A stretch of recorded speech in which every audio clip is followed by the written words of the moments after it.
Dear iron comrades, நீங்க பார்த்துட்டு இருக்கிறது உங்களுக்கு தெரியும், உலக ஆணழகன் 7 times Mister Olympia Arnold, 2 times Mister Olympia Franco கொலம்பு.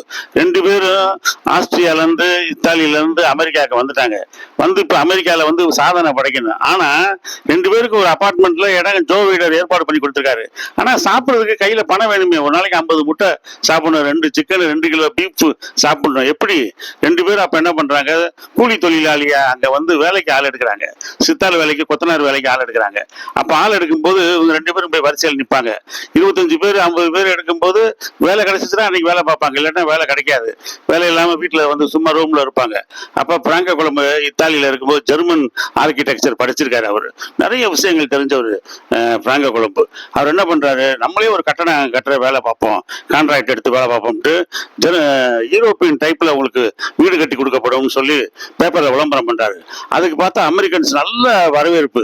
எல்லாரும் எங்களுக்கு வீடு கட்டி கொடுங்க, எங்க வீட்டை இடிச்சு புது கட்டி கொடுங்க அப்படின்லாம் சொல்றாங்க. அதனால இவங்க 2 பேருக்கு இப்ப நிறைய ஆர்டர் வந்த உடனே ஒரு 10 பேரை வச்சுக்கிட்டு பிராங்கோ கொலம்பு என்ன பண்றாரு, வீடுகளை எல்லாம் அழகா கட்டுறாரு.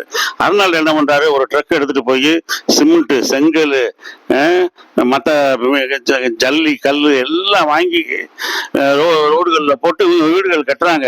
அட்டகாசமா பெரிய முதலாளி மாதிரி ஆயிட்டாங்க. இவங்க கீழே 10 பேர் வேலை பார்க்கறாங்க. அப்பதான் உழைக்க முடியுது. அப்ப அந்த ஊரு டவுன் இன்ஸ்பெக்டர் என்ன பண்றாரு, யார் அப்படிலாம் மண்ணை போட்டு குமிச்சிருக்கீங்க, லைசன்ஸ் இருக்கா அவங்ககிட்ட அப்படின்றாரு அர்னால்டு. அர்னால்டு சொல்றாரு, என்கிட்ட நிறைய லைசன்ஸ் இருக்கே அப்படிங்க, காட்டுங்க அப்படின்னா ஒண்ணு கூட இல்லை.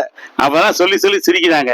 நிறைய வீடுகளை எல்லாம் இடிச்சு அதன் மூலமாவும் எக்ஸசைஸ் பண்ண மாதிரி நல்லா daily 2 kilo beef, 2 kilo chicken நல்லா சாப்பிட்டு அந்த நண்பர்கள் இல்லை, அம்மா அப்பா இல்லை, உறவினர்கள் இல்லை, அண்ணன் தம்பி இல்லை. ஆனா கடின உழைப்பின் மூலமாக அவங்க பணத்தை சம்பாதிச்சு வெற்றி பெற்றார்கள்.